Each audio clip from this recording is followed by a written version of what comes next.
अब रसखान का जो चौथा पद है, हम इसको आज आपको समझाते हैं सवैये में। मूल नाम इनका सैयद इब्राहिम है। इनका चौथा जो पद है, ये गोपियों का कृष्ण के प्रति असीम प्रेम को दर्शाता है कि उनकी मुरली की धुन जिस पर सारी गोपियाँ अपनी सुध-बुध खो देती हैं, उनको लोक लाज भी नहीं रहता है। तो वो कह रही है कि हम जो हमारा बदनामी हो रही है समाज में, ये है मेन मुरली, मुख्य है मुरली, जिसकी वजह से हम उसके तान को सुन करके हम अपनी सुध-बुध खो देती हैं।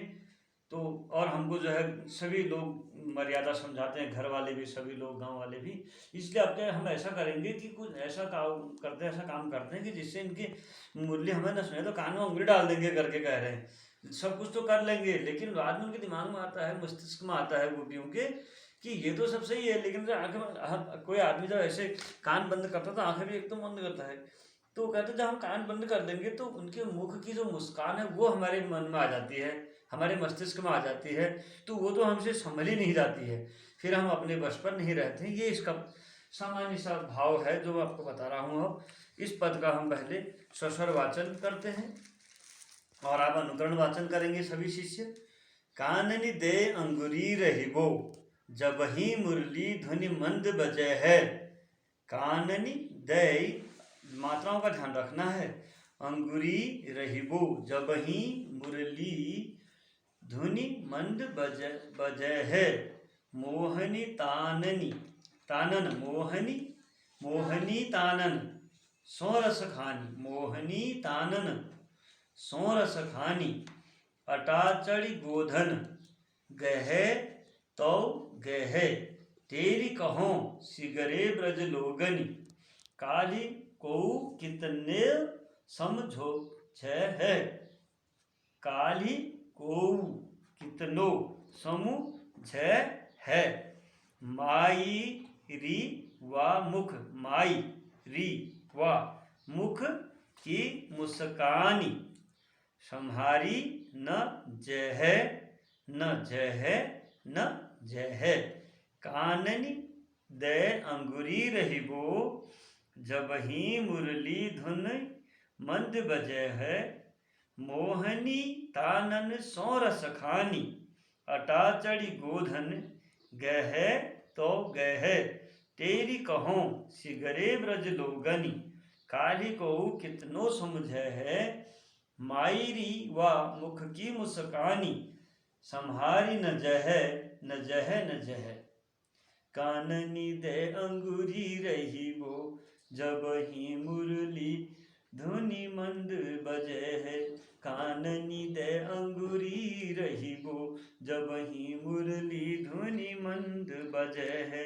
मोहनी तानन सोरस खानी, मोहनी तानन सोरस खानी। अटाचड़ी गोधन गहत गहे, तेरी कहो सिगरे ब्रज लोगन। तेरी कहो सिगरे ब्रज लोगनी, तेरी कहो सिगरे ब्रज लोगन। काली को कितनो समझे है। मायरी वा मुख की मुस्कानी, मायरी वा मुख की मुस्कानी। संहारी न जह, न जह, न जह। मायरी वा मुख की मुस्कानी। संहारी न जह, न जह, न जह। कानन दे अंगुरी रहिबो, कान में अंगुरी रहिबो रख दें, कान में अंगुरी रख दें। जब ही मुरली धुन मंद बजे हो। गोपियाँ कह रही हैं कि जब भी आपने ऐसा करना है कि जब भी कृष्ण मुरली बजाएंगे, क्योंकि उनकी मुरली की धुन में सब शुद्ध खो देती है, इतना सुंदर मुरली बजा रहे हैं धुन में वो, कि जब भी मुरली की धुन आएगी, आवाज आएगी, हम जो है अपने कान में अंगुली डाल देंगे। जब भी उनकी मुरली की धुन नहीं आएगी, कान नहीं दे अंगुली रहिबो, हम अपने कान में अंगुली डाल देंगे। रहिबो माने रख लेंगे, रहना चाहिए, कह रही समझा रही है एक दूसरे को। जब ही मुरली धुन मंद बजो, जब भी वो मंद शांत स्वर में और मधुर ध्वनि में, जब वो ध्वनि में स्वर में जब वो बंसी बजाएंगे। मोहनी ताननी सो रस खानी, रसखान का भी कह रहे हैं कि वो मोहनी ताननी, मोहनी माने मन को मोह लेने वाली, तान सो उसको जब वो मोहन चाहे कैसे ही किसी प्रकार से वो जब सुंदर तान को सुनाएंगे, सो माने कसम भी होता है, हम शपथ ले लेते हैं कि बिल्कुल सुनेंगे ही नहीं जी।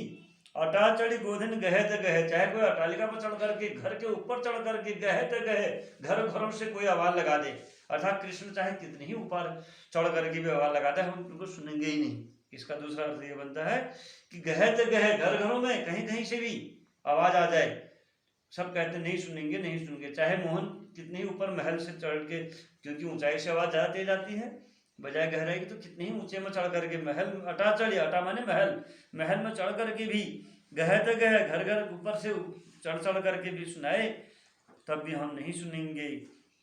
रस मोहनी तानन सो रस खान, रस के खान अर्थात हे आनंद के दाता, गोपियां कहती हैं कि जो है आपके दृष्टान को चाहे आप कितने ही ऊपर से सुना दें, चाहे आप कितने ही घर घर से बता दें, घर घरों में आकर के आप बाहर से आके सुना दें, गए तो गए, घर घर भी अगर आकर के कह दें सुना दे बाहर से, तब भी हम नहीं जाएंगे।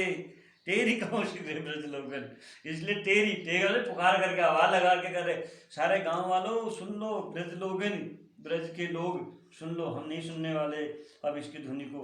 काली को कितने, चाहे कोई हमको कितना ही समझा दे, काली माने कल को यानी कि समय पर, चाहे समय को हमें कितना ही समझा दे, हम नहीं जानने वाले अब।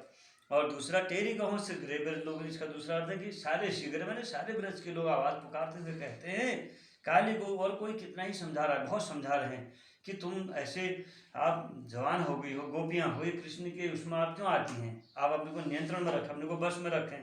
तो वो बस में रखने का उपाय सोच रही, ठीक है हम कल से मुरली नहीं सुनेंगे, तो माई रिवा मुख। लेकिन जब वो कृष्ण बंसी बजा देता है ना, तो हम अगर कान बंद करते नहीं भी सुने तो दिमाग में क्या आते हैं, मस्तिष्क में उनका स्वर आता है, मस्तिष्क में आ जाता है और मुस्कान आ जाती है। तो जब हम उनके बंसी बजाने का चित्र दिमाग में आता है, मस्तिष्क में मुस्कान आ जाती है, उनका रूप माधुरी जब कृष्ण भगवान का आ जाता है, तो माई रिवा, हे माता, ए माँ हो, ओ माँ अब क्या करूं, मुख की मुस्कानी, उसके मुख की जो मुस्कान है, मोहक मुस्कान है, संभारी न जह न जह न जह, हमसे संभला नहीं जाता, संभला नहीं जाता, संभला नहीं जाता। अर्थात गोपियां फिर भी अपने नियंत्रण में नहीं रह पाती हैं। ये यहाँ पर इसका बड़ा मार्मिक और एक आध्यात्मिक अर्थ है कि हम कृष्ण को चाहे कोई कितना ही भूलना चाहे, जो कृष्ण का प्रेमी है वो तो अगर आंखें बंद करता है तो उसको कृष्ण भगवान दिखते हैं, आंखें खोलता है तो उसको कृष्ण भगवान को ढूंढने लग जाता है। ये बड़ी अपरंपार माया है परमेश्वर की।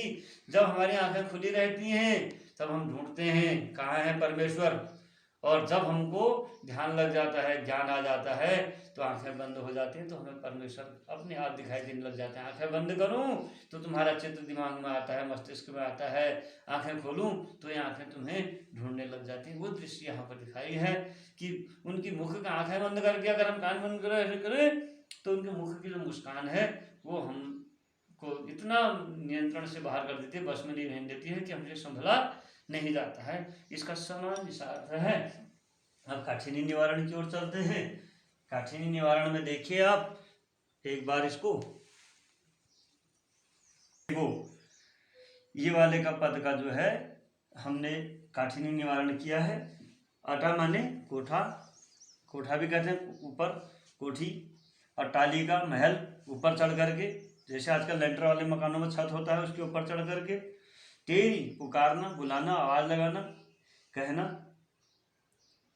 पुकार कर बुलाना भी हो सकता है, पुकार कर अलग और बुलाना अलग, ऐसे अलग अलग भी हो सकते हैं। और टेरी माने पुकार करके बुलाना, आवाज लगाना, जैसे हमारे यहाँ पहाड़ों में भी लगाते हैं आवाज ऊ करके जोर से, तो इस प्रकार से आवाज लगाना, बुलाना। ध्वनि माने ध्वनि अर्थात स्वर, सुर, आवाज, उनकी जो मुरली की ध्वनि है उस ध्वनि को, स्वर को। और भी इसमें जो कठिन शब्द आपको लगता है उसको भी आप पूछ सकते हैं, नहीं तो बहुत सरल है, इसमें कहीं ज़्यादा दिक्कत नहीं है। संभारी न जह, संभली नहीं जाती, संभली नहीं जाती, संभली नहीं जाती। न जह के भी अलग अलग अर्थ हैं, वैसे कवियों द्वारा और विद्वानों द्वारा अलग अलग अर्थ किए जाते हैं कि वो मुस्कान ऐसी है, न जह जाती ही नहीं है, जाती ही नहीं है। दूसरा अर्थ यह है कि वो मुस्कान, जो भक्त अगर उसमें खो जाता है अपने परमेश्वर में, तो उससे जो है वो संभला नहीं जाता, अर्थात नहीं जाता मस्तिष्क। एक बार अगर परमेश्वर के प्रेम में हम पड़ गए तो हम फिर यहाँ से जा नहीं सकते, मुक्त नहीं हो सकता, अर्थात भगवान हमें छोड़ते नहीं हैं। ये एक महान अर्थ है। अलग अलग विद्वान लोग अपने हिसाब से अर्थ करते हैं, तो हमने आपको कक्षा के हिसाब से अर्थ कराया है सामान्य सा, इसलिए आप सामान्य सा इसको कर सकते हैं। इसके प्रश्नोत्तरों को हम लेंगे कल को, और सामान्य प्रश्नोत्तर, इसके प्रश्नोत्तर तो ज़्यादातर मिल जाते हैं।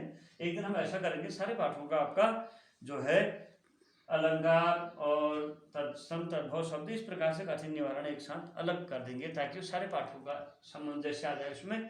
क्योंकि प्रश्न वगैरह तो आपको इंटरनेट में मिल ही जाते हैं, उसमें ज़्यादा कठिनाई नहीं होती। कठिनाई होती है कि हम उसका सामान्य बोलचाल के भाव में, सामान्य गुरु के द्वारा शिष्य को दिया जाने वाला भाव, अर्थ, ज्ञान, यह एक अध्यापक द्वारा छात्र को दिया जाने वाला, यह एक अभिभावक और अध्यापक के बीच में जो सामान्य सी वार्ता है, उस सामान्य सी वार्ता के लिए ये जरा आवश्यक भी है और सबके हितकारी भी है।